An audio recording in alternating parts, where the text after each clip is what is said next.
सभी को हिंदी दिवस की शुभकामनाएं। आप सभी जानते हैं 14 सितंबर जो कि हिंदी दिवस के रूप में मनाया जाता है और हिंदी जो है 14 सितंबर 1949 को हिंदी को संविधान में राजभाषा का दर्जा दिया। 14 सितंबर 1949 को संविधान में हिंदी को राजभाषा का दर्जा दिया गया था। इसी दिन संविधान में हिंदी को राजभाषा के रूप में मान्यता मिली।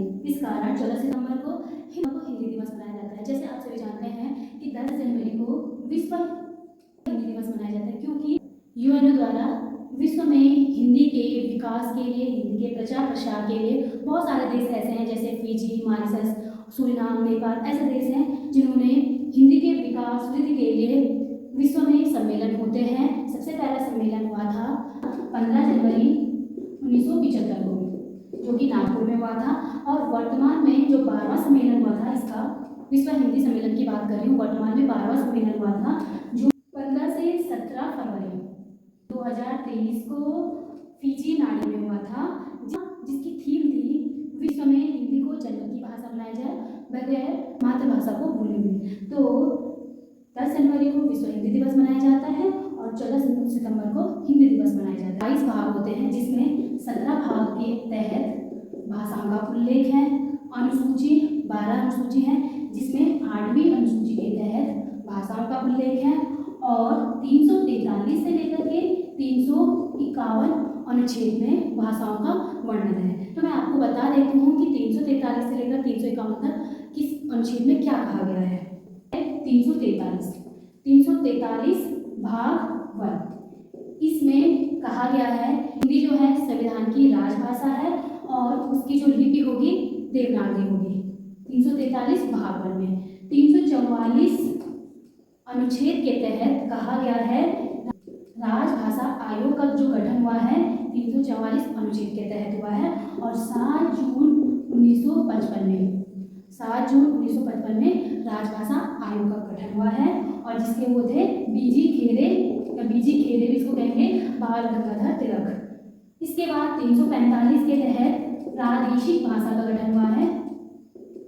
हमको अनुच्छेद में पता होना चाहिए कि कौन सा अनुच्छेद कितना महत्वपूर्ण है। 343 से लेकर 351 तक। तो 344 में राजभाषा आयोग का गठन हुआ है, 345 में प्रादेशिक भाषा का गठन हुआ है और 346 में बहुत ही इंपॉर्टेंट है, परीक्षा में पूछा जाता है। अनुच्छेद 346 में पत्राचार की भाषा या संपर्क की भाषा आती है, या 346 अनुच्छेद के तहत पत्राचार की भाषा और संपर्क की भाषा आती है। इसके बाद 348 महत्वपूर्ण है, इसमें उच्च न्यायालय,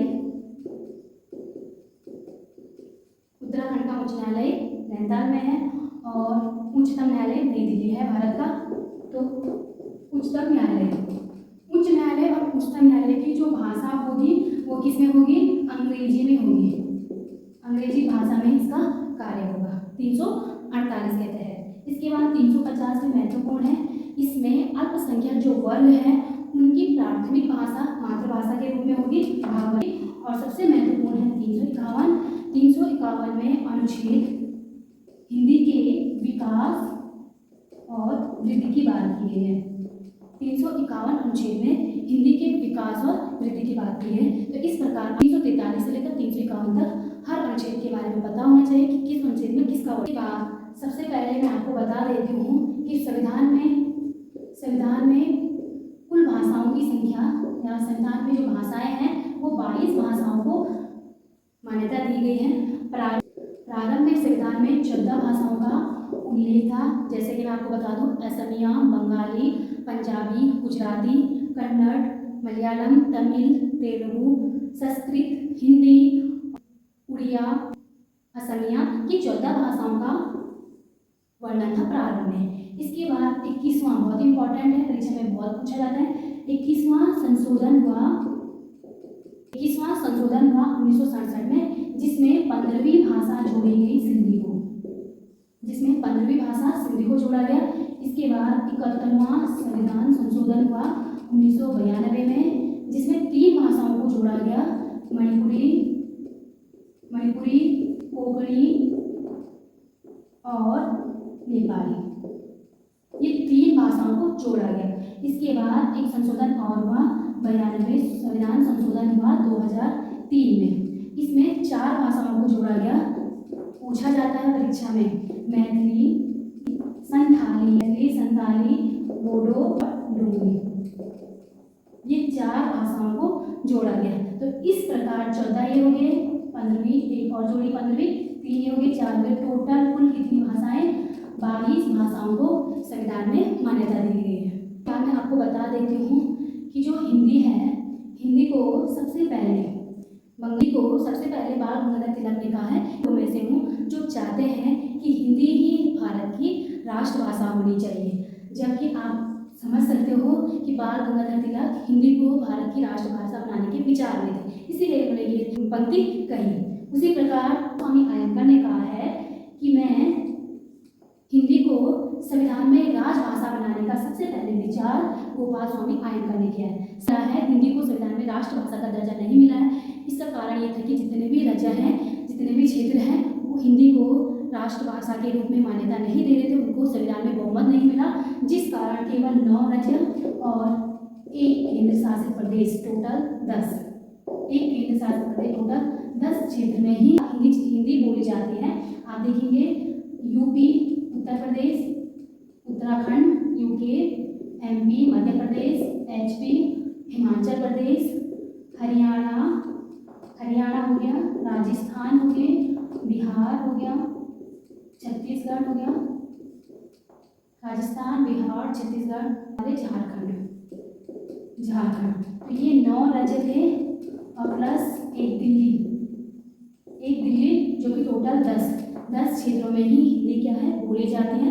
हिंदी को राजभाषा के रूप में प्रयोग किया जाता है। हिंदी को मानते हैं राजभाषा मतलब राजकाज की भाषा, तो हिंदी को माना जाता है। हिंदी जो शब्द है फारसी भाषा का शब्द है। ईरानी लोगों द्वारा सबसे पहले हिंदू को सिंधु कहा जाता था। उनका जो अ में 100 बोलना और द में ध बोलना, जो उनका ये अक्षरों का जो परिवर्तन था, अ को 100 बोलते थे, द को ध बोलते थे। तो जो ये परिवर्तन था, श्याम सुंदर दास ने कहा है कि इनका जो परिवर्तन था ये एक दैवीय प्रवृत्ति का परिवर्तन माना जाता है ईरानियों द्वारा, जो हिंदू को सिंधु कहा जाता था। फिर क्या हुआ, इनके द्वारा जो ये हिंदू शब्द है, बाद में इसका ऊ का लोप हो गया था, जिसमें शेष बच गया था हिंद। ठीक है, इस ऊ का लोप होने के बाद हिंद बचा और इन्होंने इसमें एक प्रत्यय लगा करके, ध्यान रखना परीक्षा में पूछा गया था हिंदी शब्द में कौन सा प्रत्यय है, तो इन्होंने इसमें एक प्रत्यय लगा करके ये इसे बोलते थे हिंदिक या हिंदिका, इस तरीके से शब्दों का प्रयोग करते थे, जो बाद में ये एक प्रत्यय भी हट करके फिर शेष बचा हिंदी। तो इस प्रकार से इन्होंने हिंदी को बोलना शुरू किया। ईरानियों द्वारा जो ध्वनि परिवर्तन हुआ है वो एक पहलवी प्रवृत्ति थी, ये बात आपको ध्यान में रखना है। तो ये हिंदी बना है, और हिंदी हो चाहे हिंदू हो, ये एक फारसी भाषा का शब्द है। तो ये पूछा जाता है ये हिंदी किस भाषा का शब्द है, तो हिंदी एक फारसी भाषा का शब्द है। जॉर्ज बियर्सन ने इनका विभाजन किया है, हिंदी 5 उपभाषा में और 18 बोलियों में। तो सबसे पहले आपको ध्यान रखना है, सबसे पहले राजस्थानी है, दूसरा है पश्चिमी हिंदी, है पूर्वी हिंदी और बिहारी, और 5वां है पहाड़ी। तो इस प्रकार से हिंदी की 5 उपभाषाएं, राजस्थानी, पश्चिमी हिंदी, पूर्वी हिंदी, बिहारी और पहाड़ी। अब इस 5 उपभाषाएं हैं और 18 बोलियां हैं, तो इनके अंदर के हम बोलियों को ध्यान में रखेंगे। आपको राजस्थानी का इस तरीके से हम जानते हैं, ये पूरब है, ये पश्चिम है, ये उत्तर है, दक्षिण है। तो राजस्थान के पूर्व क्षेत्र में जयपुरी, या इसका दूसरा नाम है ढूंढारी से कहा जाता है, और पश्चिम क्षेत्र में यहाँ बोली जाती है मारवाड़ी, उत्तर में बोली जाती है मेवाती, और दक्षिण में बोली जाती है मालवी। तो 4 बोलियां राजस्थान की हैं। इसी प्रकार से पश्चिमी हिंदी में भी आप देखोगे तो इस साइड आ और ओ का ध्यान रखना, यहाँ खड़ी बोली बोली जाती है, क्योंकि खड़ी बोली में ओ शब्दों का प्रयोग होता है, और इधर जो है सारी पश्चिमी हिंदी की है। ब्रजभाषा जो कि बुंदेली, कन्नौजी और हरियाणवी, जिसको हम बांग्लू भी कहते हैं। तो ध्यान से देख लीजिएगा, पश्चिमी के भी 2 भाग हैं, क्योंकि कहीं यहाँ आ क्षेत्र के बोले जाते हैं तो खड़ी बोली में इधर आ शब्दों का प्रयोग, आ अक्षरों का प्रयोग करते हैं, और ब्रजभाषा ओ का प्रयोग करते हैं। तो यहाँ देखोगे ब्रजभाषा, बुंदेली, कन्नौजी, हरियाणवी दूसरा नाम है बांग्लू। तो ये पश्चिमी हिंदी की बोलियां हैं। इसके बाद आपको बता देती हूँ पूर्वी हिंदी की भी 3 बोलियां हैं, अवधी, बघेली और छत्तीसगढ़ी। और बिहारी की भी 3 हैं। तो बिहारी की भी 3 बोलियां आती हैं, मैथिली, मगही और भोजपुरी। इसी प्रकार से पहाड़ी की भी गढ़वाली, कुमाऊनी और नेपाली। तो पहाड़ी की भी 3 बोलियां आती हैं। तो आप देख सकते हैं यहाँ पर 18 बोलियां हैं। देख सकते हैं 4 ये हो गई, 5, 6, 7, 8, 9, 10, 11, 12, 13, 14, 15, 16, 17, 18। तो हिंदी की कितनी? हिंदी की 18 बोलियां, 5 उपभाषाएं ये मैंने आपको बता दी हैं और 18 बोलियां हैं। इस प्रकार से आपने हिंदी के बारे में अच्छे से जानना है कि हिंदी दिवस कब से मनाया जाता है। और हिंदी की जो लिपि है वो देवनागरी है। इसके साथ साथ देवनागरी लिपि जो है मराठी, संस्कृत और नेपाली की भाषाओं की भी लिपि है। और आपको इनकी उपभाषाओं को और 18 बोलियों को भी जानना है। फिर से आपको हिंदी दिवस की शुभकामनाएं। धन्यवाद।